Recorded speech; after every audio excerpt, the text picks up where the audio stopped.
अस्सलाम वालेकुम क्लास 9। आज हम एक्सरसाइज 9.1 का क्वेश्चन नंबर 9 सॉल्व करेंगे। A regular decagon has its sides length decreased by a factor of 1 by under root 2. If the parameter of the original decagon is 72 centimeter, what is the side length of scaled decagon? सबसे पहले तो हमें पता होना चाहिए कि decagon क्या होता है। A 12-sided polygon where all the sides are of equal length and all the interior angles are equal is called decagon. एक ऐसी पॉलीगॉन जिसकी 12 साइड्स हो और इसकी हर साइड की जो लेंथ है वो इक्वल होनी चाहिए, तो उस पॉलीगॉन को हम क्या कहेंगे? डोडेकागोन। पॉलीगॉन भी हमने इससे पहले डिस्कस किया था कि पॉलीगॉन ऐसी फिगर जिसकी 3 या 3 से ज्यादा साइड्स हो और वो क्लोज हो, उसको हम क्या कहते हैं? पॉलीगॉन। फॉर एग्जांपल हमारे पास एक ट्रायंगल है, इसकी 3 साइड्स है, 1 2 3, इसकी 3 साइड्स है और ये तीनों क्या है? क्लोज है, तो इस फिगर को हम क्या कहेंगे? पॉलीगॉन। अगर हमारे पास कोई फिगर हो, इस तरह से हमारे पास कोई फिगर है, इसकी 4 साइड्स हैं लेकिन ये पॉलीगॉन नहीं है क्योंकि इसकी जो साइड्स हैं वो क्लोज नहीं है। इसकी साइड्स क्लोज भी होनी चाहिए और 3 साइड्स या 3 से ज्यादा साइड्स होनी चाहिए, फिर ही वो फिगर क्या होगी? पॉलीगॉन होगी। अब यहाँ पे एक ऐसी पॉलीगॉन जिसकी 12 साइड्स हो और उनकी हर साइड्स की जो लेंथ है वो इक्वल होनी चाहिए, उसके अलावा उनका जो इंटीरियर एंगल है, उन सबका जो इंटीरियर एंगल है वो भी इक्वल होना चाहिए, फिर ही उस पॉलीगॉन को, इस फिगर को हम क्या कहेंगे? डोडेकागोन।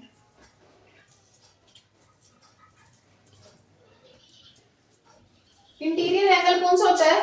जो फिगर के अंदर वाला जो एंगल होता है वो इसका इंटीरियर एंगल होता है।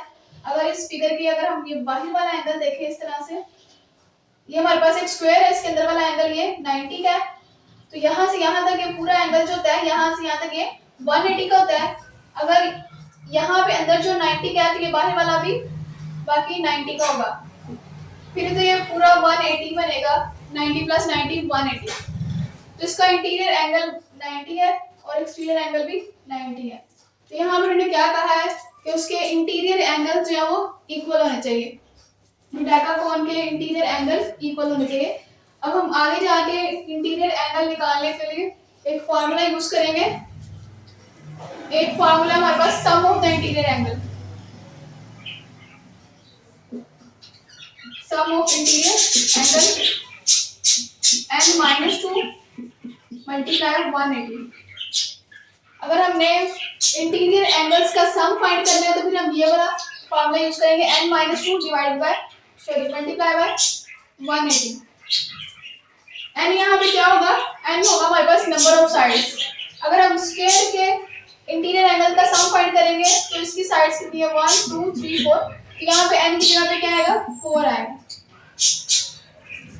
तो इंटीरियर एंगल का सम इस तरह से निकालेंगे, n माइनस 2 मल्टीप्लाई 180 डिग्री, यानी कि ये सारे एंगल्स का सम, ये चारों जो एंगल, इसके इंटीरियर एंगल है, इसके अंदर वाले जो एंगल है, इन सब का सम हमारे पास आएगा। और अगर हमने सिर्फ एक इंटीरियर एंगल फाइंड करना है तो उसका फार्मूला होगा हमारे पास, interior angle is equal to n minus 2 multiply 180 divided by n। यहाँ पे क्या था कि हमने इन सब इंटीरियर एंगल का सम फाइंड किया था, लेकिन इस फार्मूले से हम सिर्फ एक एंगल फाइंड करेंगे, सिर्फ एक interior angle.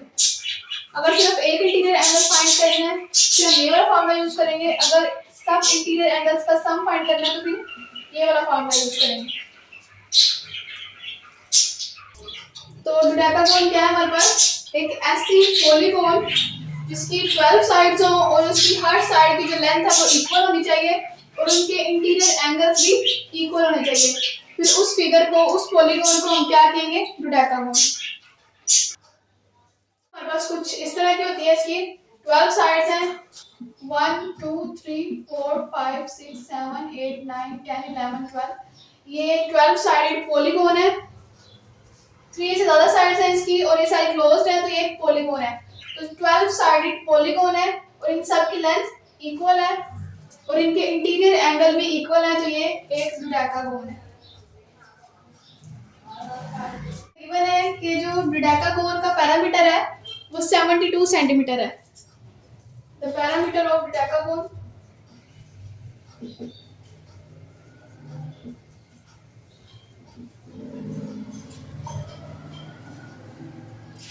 Is equal to 72 centimetre.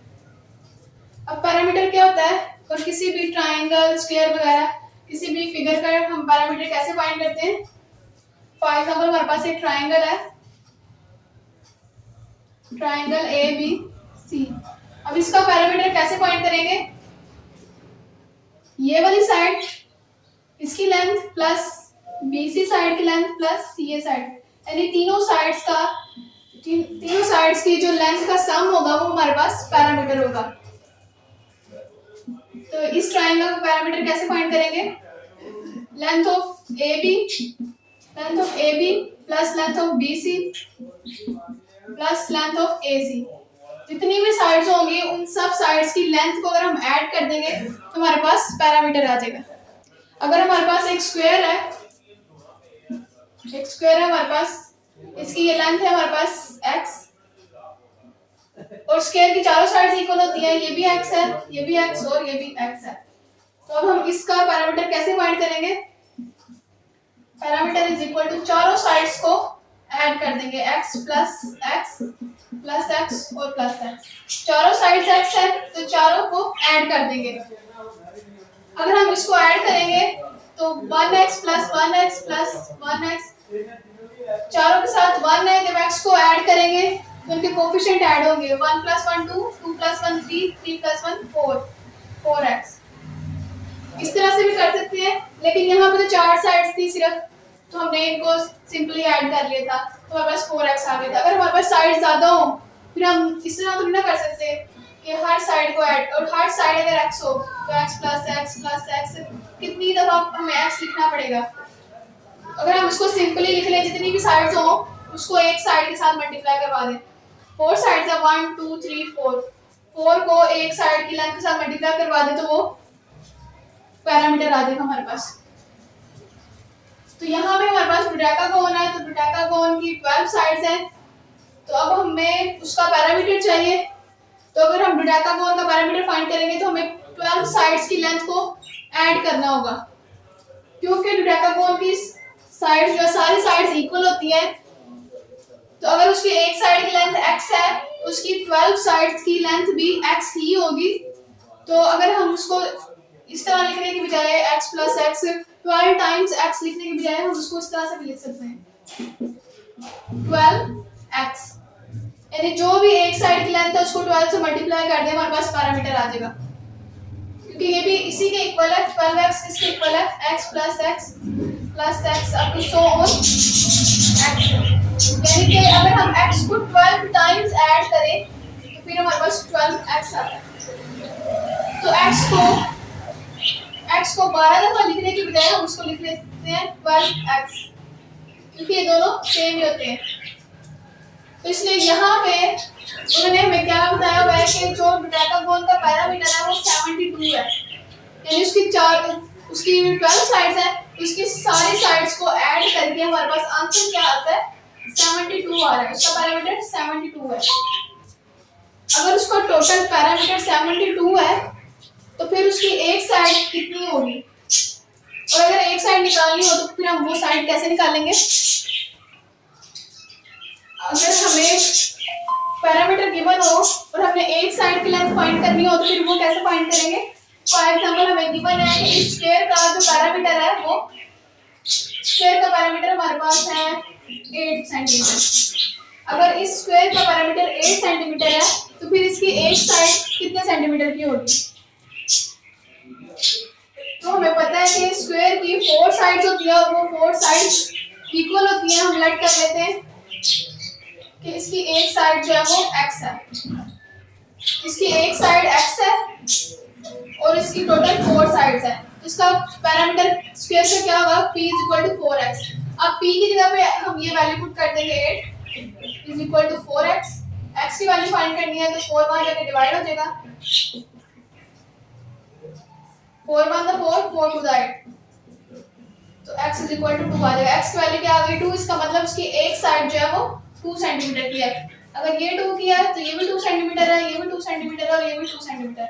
और इनको ऐड करके देख लें 2 + 2 4, 4 + 2 6, 6 + 2 8, तो इसका पैरामीटर 8 ही आ रहा है। तो अगर हमने सिर्फ एक साइड की लेंथ फाइंड करनी होगी तो हम क्या करेंगे, उसकी टोटल साइड्स को एक साइड की लेंथ से मल्टीप्लाई करवा देंगे और फिर उसको पैरामीटर के इक्वल पुट करके उसकी वैल्यू फाइंड कर लेंगे। हमें गिवन है कि डोडेकागोन का पैरामीटर 72 सेंटीमीटर है और उसके अलावा उसका जो फैक्टर है, रिड्यूसिंग फैक्टर है, वो 1/√2 है।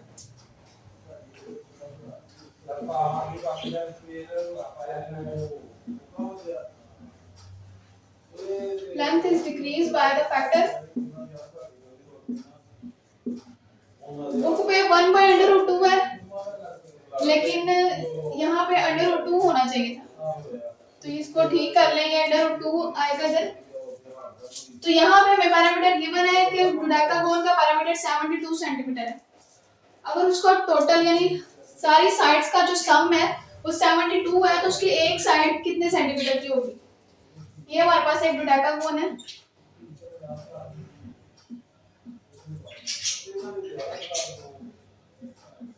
ये हमारे पास एक डोडेकागोन है, इसकी जो सारी साइड्स का सम है यानी कि पैरामीटर इसका 72 है, तो फिर इसकी एक साइड यानी एक साइड ये वाली साइड कितने सेंटीमीटर की होगी।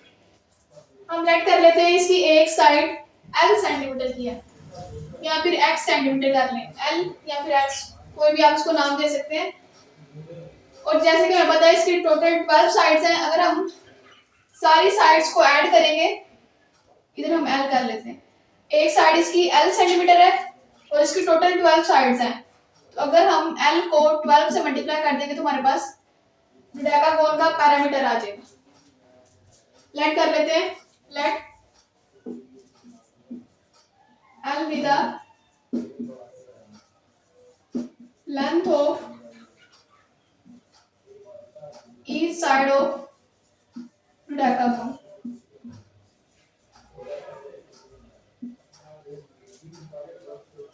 हमें टोटल उसकी साइड्स का जो सम था यानी उसका टोटल जो पैरामीटर था हमें वो गिवन था कि वो 72 है। हमें नहीं पता कि उसकी एक साइड की लेंथ कितनी है, हमने लेट कर लिया कि उसकी एक साइड जो है वो L सेंटीमीटर है।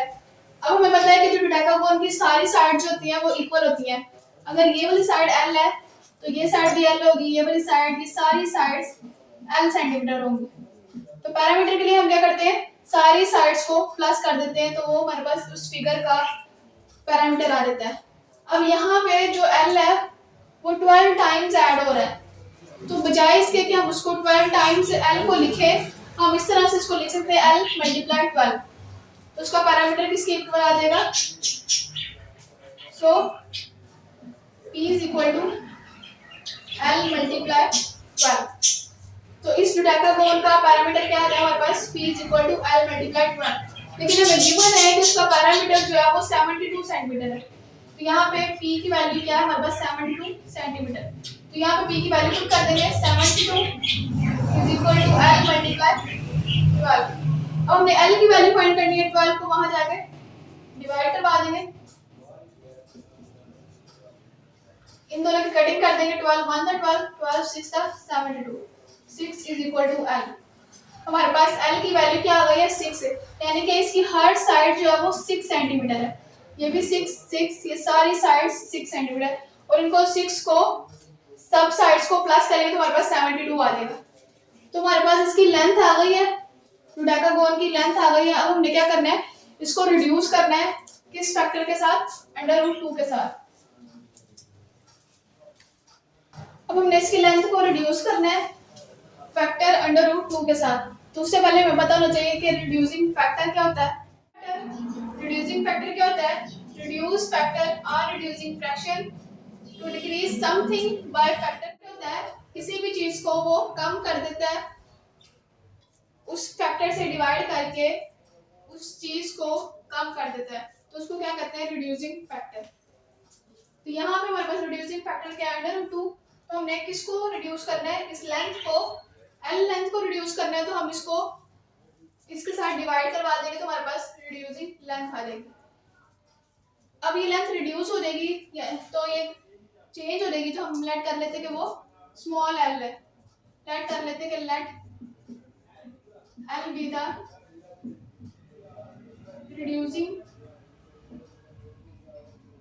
reducing length of decagon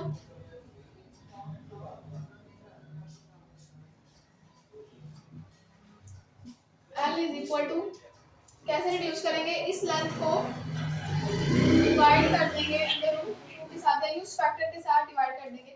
किसी भी चीज को हमने रिड्यूस करना है तो हमने उसको उसके फैक्टर के साथ डिवाइड करवा देना है। तो यहाँ पे हमने इस लेंथ को रिड्यूस करना था, हमने इसको उसके फैक्टर अंडर रूट टू के साथ डिवाइड करवा दिया। अब L की वैल्यू क्या हमारे पास 6 divided by under root two. अब इसको यहाँ तो 6 को हम लिख लेते हैं 3 मल्टीप्लाई 2 और कटिंग कर लेंगे। तो यहाँ फिर आप इसको रैशनलाइज करना है। रैशनलाइज कैसे करना है, अंडर रूट 2 से मल्टीप्लाई भी करवा देंगे और डिवाइड। अब ऊपर वाली वैल्यू के साथ मल्टीप्लाई होगी, 6 मल्टीप्लाई अंडर रूट 2 और under root 2 multiply under root 2। L is equal to 6 multiply under root 2। अब ये दोनों वैल्यू सेम है तो बेसिस सेम हो तो पावर ऐड हो जाती है, तो अंडर रूट 2 का होल स्क्वायर आ जाएगा। अब अंडर रूट जो है वो स्क्वायर से कैंसिल हो जाएगा, तो यहाँ पे आ जाएगा 6 अंडर रूट 2 डिवाइड बाय 2, तो 2 1 था 2, 2 3 था 6। L is equal to 3 under root 2। हमने लेंथ को रिड्यूस करना था तो लेंथ रिड्यूस हो गया, हमारे पास क्या रह गई है 3 अंडर रूट 2। पहले लेंथ हमारे पास 6 थी, अब वो डिक्रीज हो गई यानी कम हो गई है, 3 अंडर रूट 2 हो गई है।